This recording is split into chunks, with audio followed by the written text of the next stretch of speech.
Kaçan çıkıyor mu? Ya, apel çıkıyor. Yok. Abi yemeğini arasın çok böyle. Bir yıl sonra. Yok yok genelde girip çıktık mı? Teknikanın işte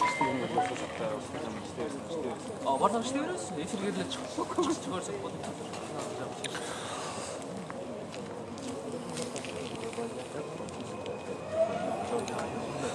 Урматтуу достор, ассаламу алейкум. Бүгүн 10 январ 2021 жыл Бишкек шаары 12 номер 1221 1211 шайлоо участогу. Азыр президенттикке талапкер Мадумаров Адахан Кимсанбаевич дал ушул жерден шайлайт, шайлоого катышат. Бул жакта баары даяр экен. Журналисттер, эл аралык байкоочулар, операторлор.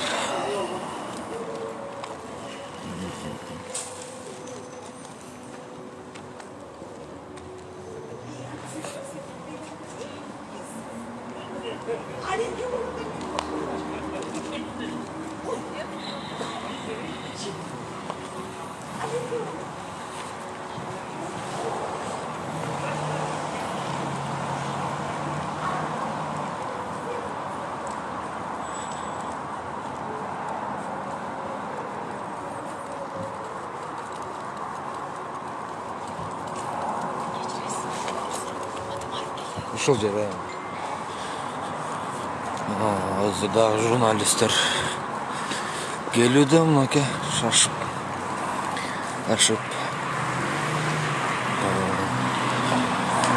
Салам алейкум. Алейкум ассалам.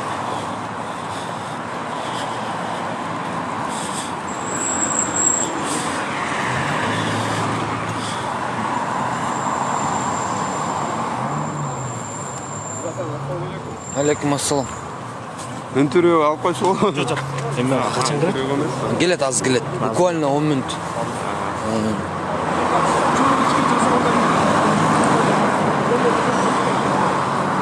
Артур Бейпил биле уже адрести. Биз о эскиге барып алыппыз да мурун.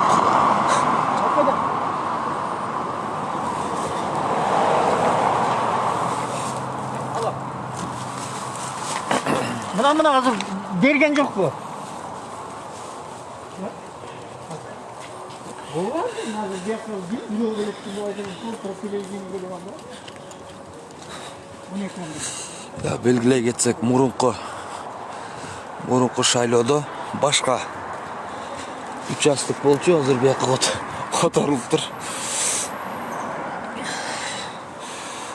Бул жактан дагы бир журналист, операторлор келишип, таң калтырышып. Мен бул жигитти күтүп отуруп, акыры запас болсун деп түз эфирге чыкканга айласыз болдум. Ради ушул жигит үчүн. Бирок мен оператор жок деп переживать этип атсам, биякта операторлор толук экен ужечи. Мынакей. Дал ушул жерден азыр баары күттүүдө. Журналисттер, операторлор 12-11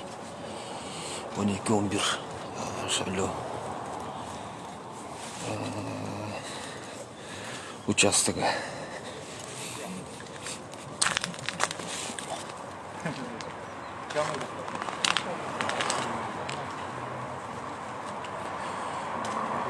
Бул жерде эң негизгиси Турдал Абдраимов бар.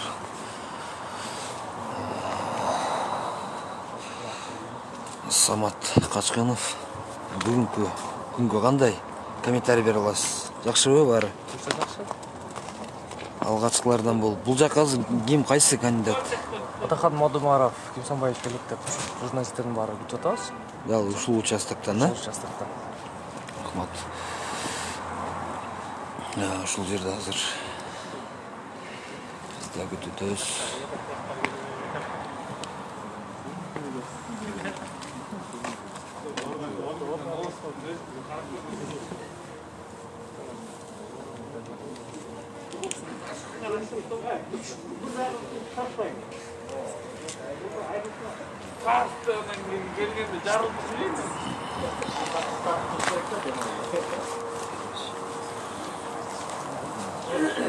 İçkeriye girgende жетишпей калбайбы?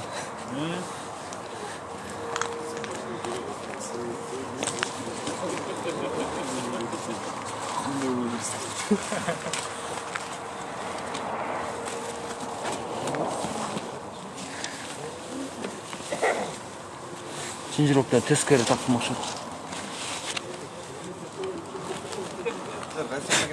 Бир кирпик каккан жокмун десем ишенесиң?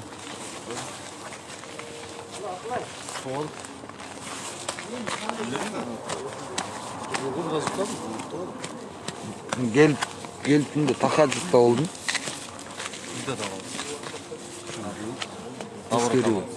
Тескери. Билетиненби? Өзү боосу чоң эме экен.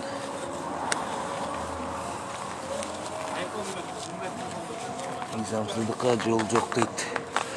Мен АКМ өтүп кетсин дейт. Ошо өтүп кетсин деп. Как раз алып калды. Атакка жетип калдым. Биз барып алыппыз ар жака, сен айткан адрескечи. Кайра айтадың? Вакытка гана. Ал таппай нерш болуп кетти. Ошол кече жазып бердим кагазгачы. Мына алып алың десем, албайт де. Адрестиби? Ооба.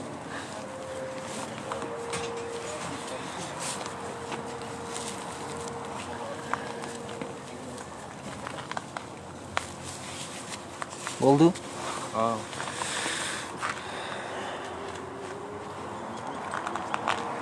Бөлүшүңүздөр достор, бөлүшүп башка жактарга дагы маалымат жетсин. Көпчүлүк күтүүдө бул жерде азыр. Айласыз журналист болууга дагы аргасыз болуп кетесиң.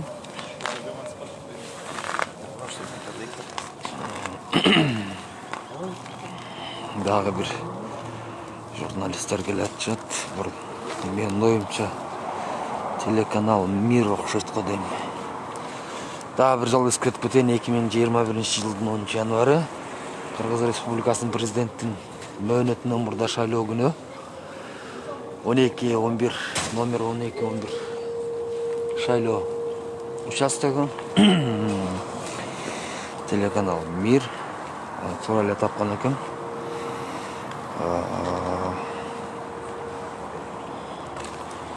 Бул жакта бар Адакан Кипсанбаевди күтүп атууда.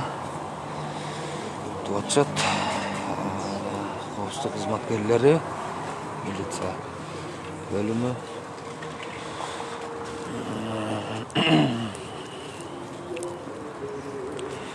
Сырт жактан достор байкап келели. Негизи саат 10го келет дайым. Азыр шайлоочулар көбүнчө эрте менен пенсионерлер келет негизи. Азыр деле ошо пенсионерлер келип атышат.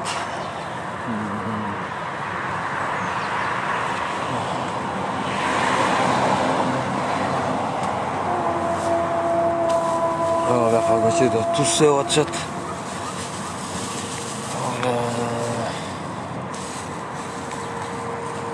Мына ушул зал.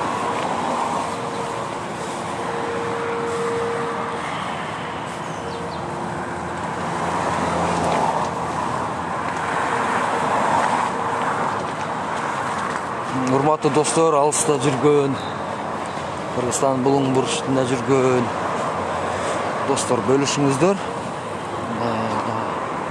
Баарына маалымат жеткиликтүү болгудай болсун.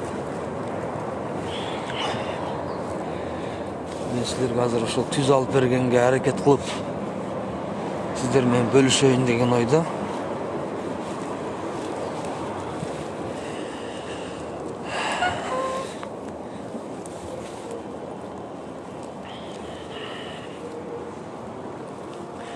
Адашпай 8'di тандайлы дейт.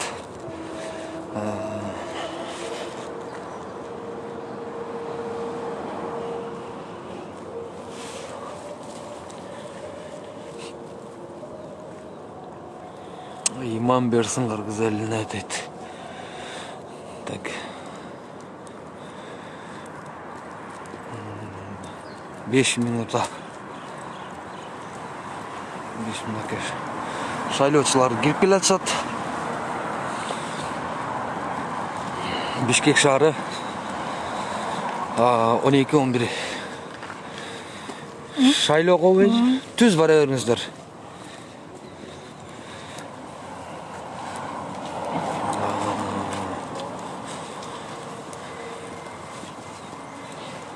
Yaklaştırıp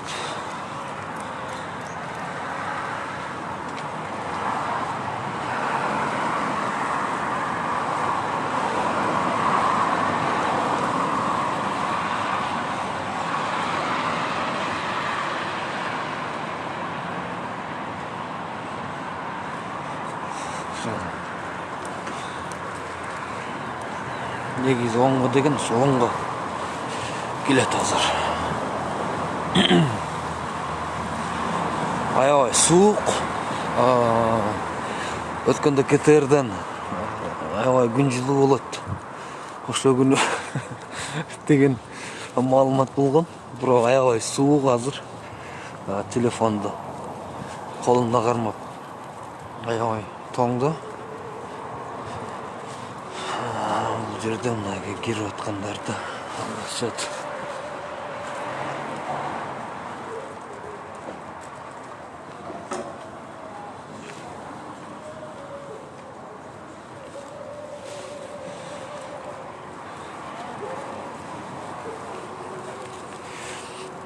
Алгачылардан бул пенсионер апалар аталар келип атышат.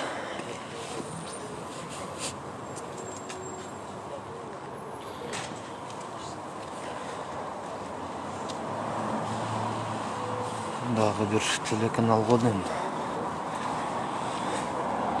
YouTube.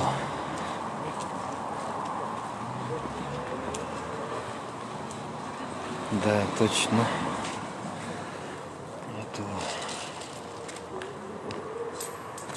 Халида Ибрагимова кандайсыз? Артур Батырбеков деген кечирип кой, сен жөн эле удалить этип койчу, бияктан эмнеге кыйналып атасың анчалык түшүнбөйм мен. Болду. Аябай сөз көбөйүп кетет экен. Күн мынакей эми чыгып атат. Бакыт деген аябай жөн эле жок кылып коем деп мындай кызмат кылбайлы.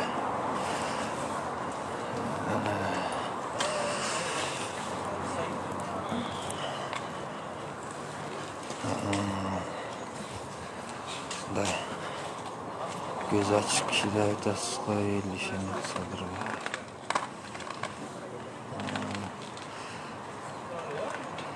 Бұл жерде қайым айтышпайлы қоғыла сұраныч.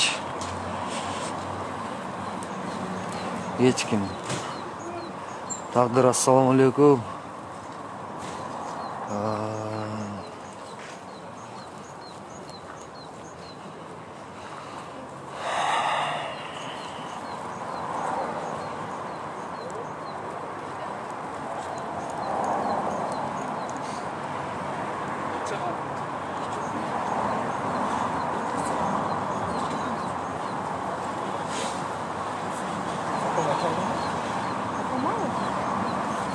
Урматтуу достор, мына ровно саат 10:00 болду. Мадумаров Адахан Кимсанбаевич немецкий времяда жүрөт десем көпчүлүк менен талашышат.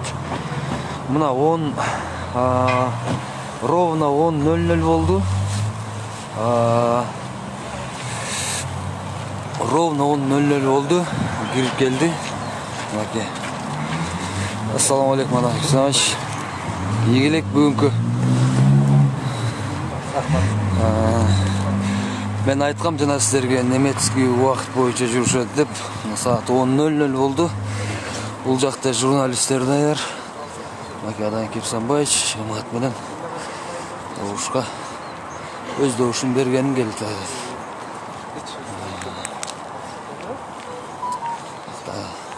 Алихан деген. Бул жака, оң жака.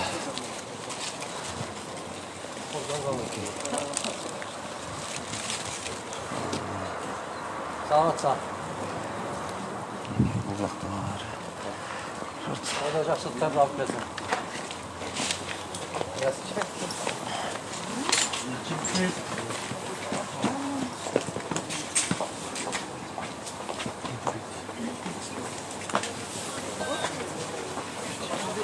Азыр ишинен түз алып берип көрсөтөбүз.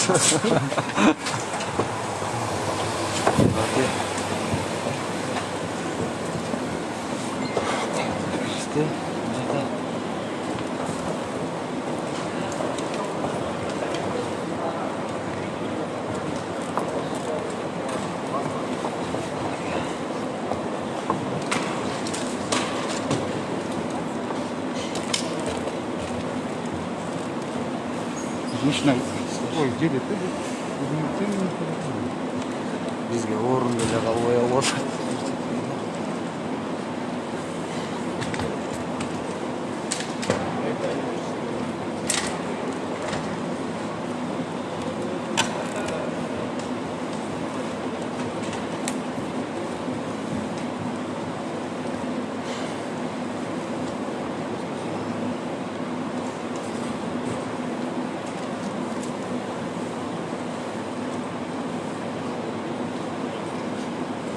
Адахан Кирсанбаевич эң кичүү Алихан деген баласы менен биргеликте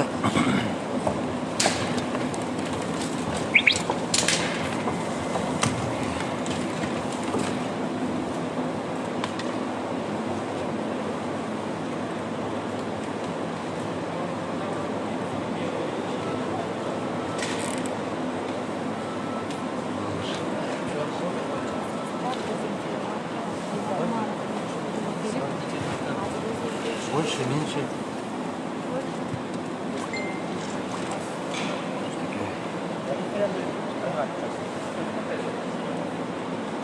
Как? Референдуме я не понимаю, какие вопросы ставят они.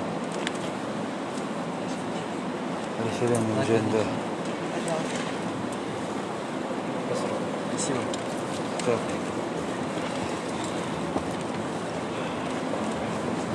Шайлов.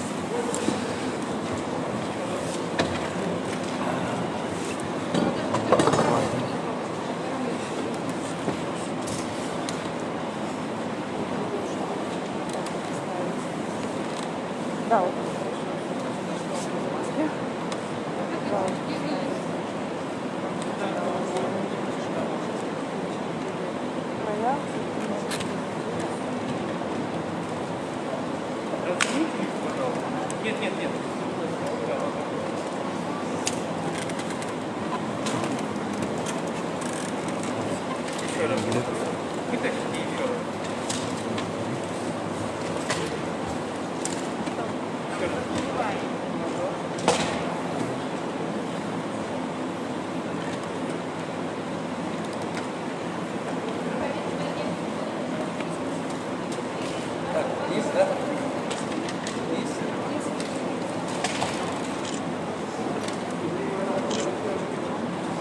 Сюда подходи.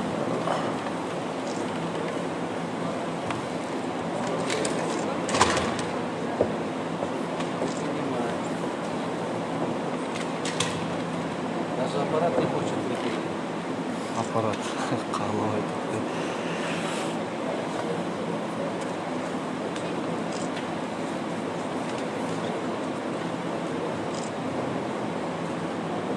Правильно поставлен вопрос. То есть это уже нарушение, да? А? Это уже нарушение. Если Попробуйте наоборот. вот так? Да. Отказывается. А галочку правильно поставили? В плане, чтобы вышла она заказчик. Правильно идет, квадратик.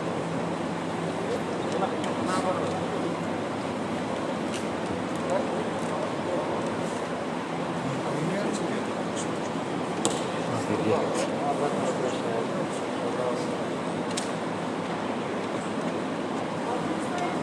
Аппарат.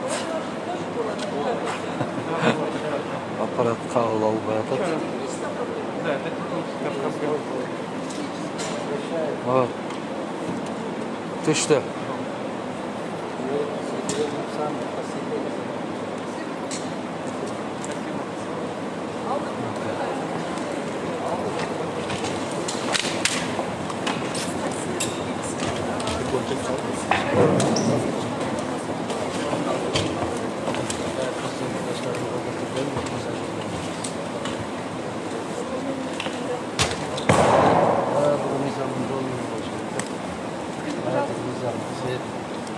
Конституция өзгертуге жөніндегі процедура так ашықталды. Береміз үш оқуда алғанымыз керек. Оқудан осында 2 айдан келмес уақыт болуш керек. Президенттің міндетін атқарушы конституциялық реформа жүргізілбей 28 октябрда ең легитимсіз болып тұрған жол конституция өзгертуге. Екінші тур болып қалса қайсы талапкерін ақтап келесіз? Аның бар болтырып сөйлешеміз ақылышамыз. Как вы оцените свои шансы второго тура? Без второго шанса не обойтись. Второго Мы без второго тура не обойтись. Конечно, потому что кандидатов много. Вот, и теоретически, и практически это невозможно на первом туре, если кто-то попытается, или даже допускает, если будет, это, мне кажется, что это не будет.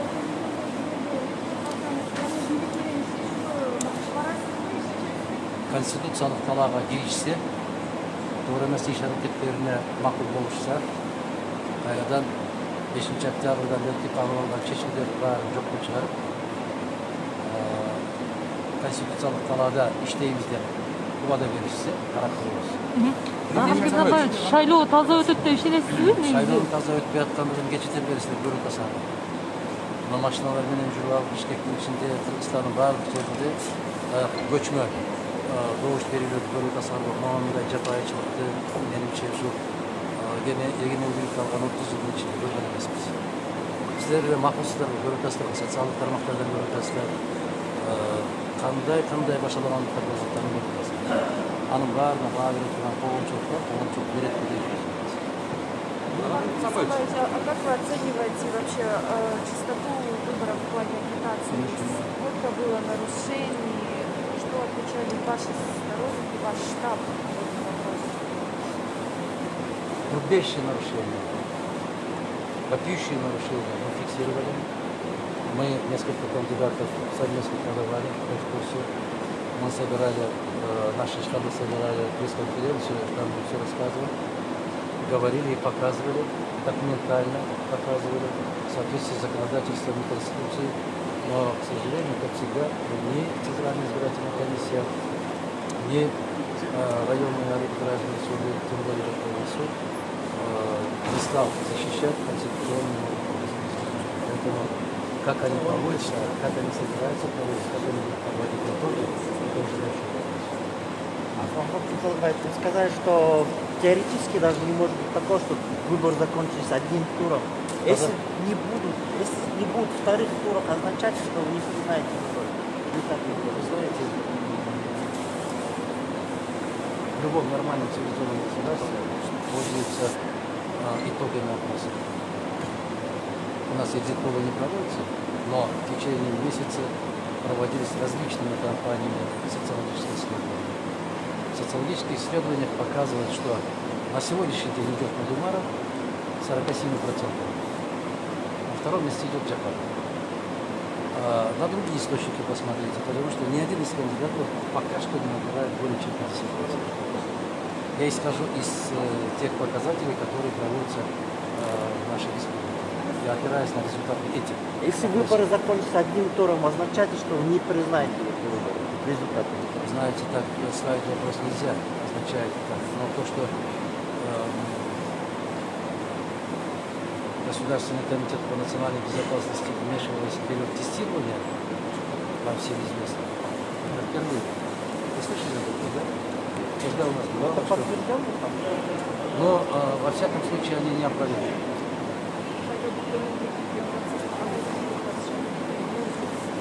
Шайдың көңілден кейін кейінден таңдай оңшалған байланышты.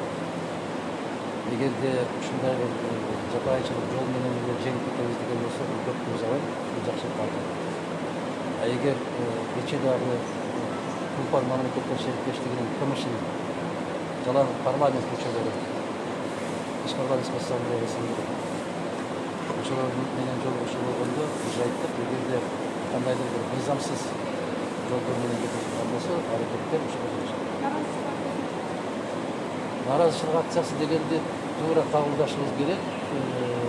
Мына жерде болуп аткан мыйзам бузуулардын баарына эл тарабынан кандайдыр бир реакциялар болуп сөзсүз. Шайлоодон кийин саясий туруктуулук орнойт деп ойлойсузбу, же болбосо ол шайлоонун жыйынтыгынан көз каранды болобу? Жыйынтыгынан көз каранды, эгерде биз келе турган болсок, биз 5-октябрдан кийинки чечимдерди баарын жокко чыгарып, как говорится, обнулили деп, кайрадан Конституциянын палатасына кирип, биз баардыгын мыйзамдын чегинде Жыйынтыгы кандай болуп жатат? жыйынтыгы ар бир талапкер өз ойлойт, мен үчүн келишүү. Биз дагы ошондой ойдон алсабыз. Многие спрашивают, почему вы не надели маску. Маску надевать, вы же знаете. Даже bir sürü önüne baykoçularımız çok. Кайсы жерде? Bu жерде. Байкоочулар бизде Кыргызстандын дайым айтам, ар бир Кыргызстандын жаранын үйү урмардын штабы, ар бир кайдыгер эмес, өлкө кайдыгер эмес караган жарандар урмардын байкоочулары. Siz өзүңүз айттыңыз, мына мыйзам бузуулар менен өтүп атат деп шайлоо. Шайлоодон кийин негизи пландарыңыз кандай? Шайлоодон кийин менимче борбордук шайлоо комиссиясы мыйзамдын негизинде бардык берген арыздарды карап чыгышы керек. Биз кечээки күнгө чейин бир топ документтештирип бердик. Алар кандай чечим кабыл алышат? Ийгилик, аманчылык, жакшылык болсун.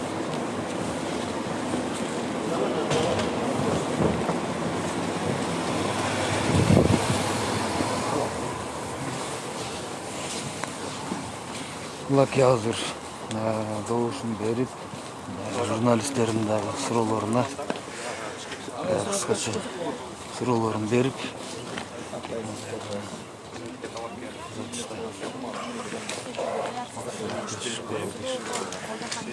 өлкөдөгү саясий туруктуулук көз каранды болот деп айтты. Ошондой учурда илиштердин жүрүшүндө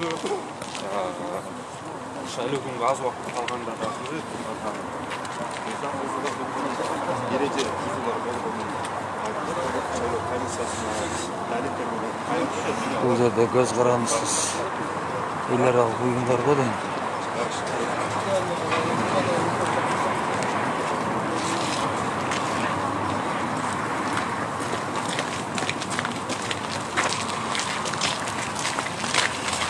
Участкасына чыкты.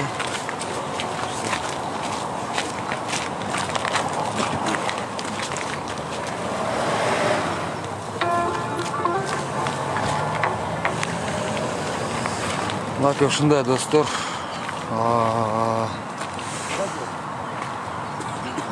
Чыкты.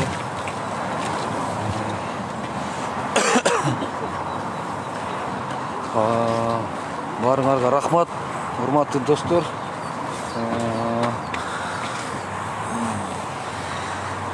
Биз сиздер менен коштошобуз эми.